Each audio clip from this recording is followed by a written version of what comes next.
Guys, let me read this morning from the book of First Peter 5, 2 through 4, which says, okay, lay down, which says, care for the flock that God has entrusted to you. Watch over it willingly, not grudgingly, not for what you will get out of it, but because you are eager to serve God. Don't lord over it, over the people assigned to your care, but lead them by your own good example. And when the great shepherd appears, you will receive a crown of never ending glory and honor.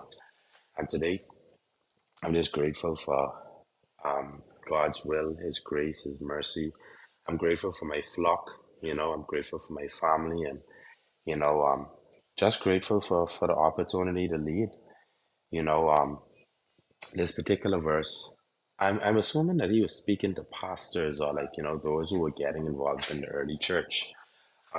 But to me, this extends so much way past that. Your flock could just be the persons who you spend a lot of time with. It could be your coworkers, it could be your employees, it could be, your family, your friends, your church groups, and it's just so important to be reminded of these words, right? Where he says, you watch over these flocks willingly, not grudgingly. You know, um, Genuinely caring about persons is a choice, that's tied directly into free will. Like you can't just walk around and say that I want to care about people because I'm a Christian.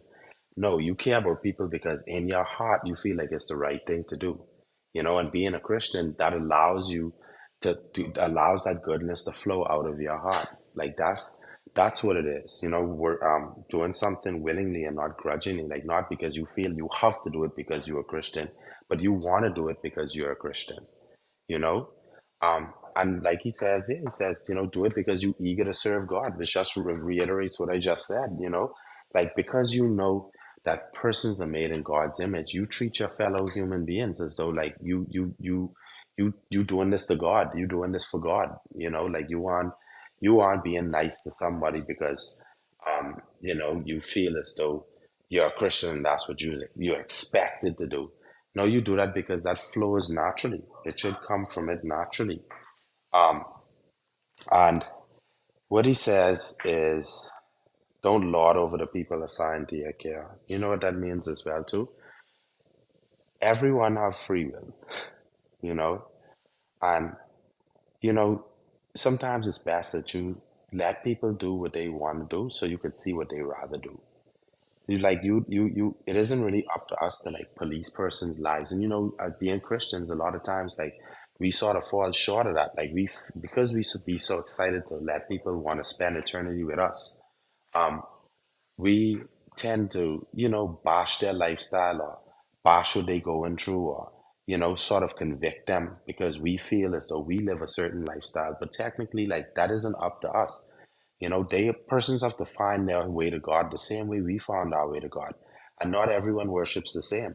When I was of the world, like a lot of people may not have, I wouldn't say I was living a Christian life, but I was a praying man. You know what I mean? And no one ever used to know when I would pray, but at the end of the day, I've always been a praying man, even though I wasn't living that particular lifestyle.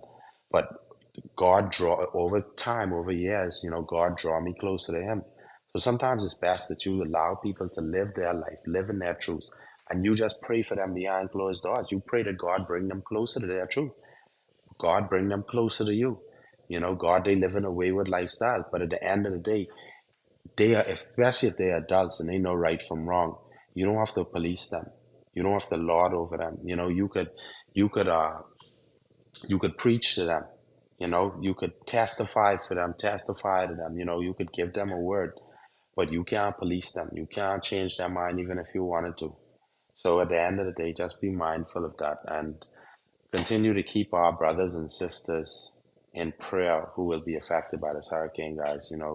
Um, this has been heavy on my spirit, and it's just something that I know that a lot of persons right now are calling on God's name because this is the largest hurricane to ever form in June in the history of hurricanes, which isn't a good sign. And also, a lot of these persons, they have never even faced a Cat 3, much less a Cat 4 hurricane. So I know, and these are Christian nations. These people pray out, like if you check upon them, they very much Christian nations, and they're also our brothers and sisters. So, keep them in our prayers. Let's keep them covered, and let's just go and have a beautiful week, everyone. I'm carrying our language, my mic.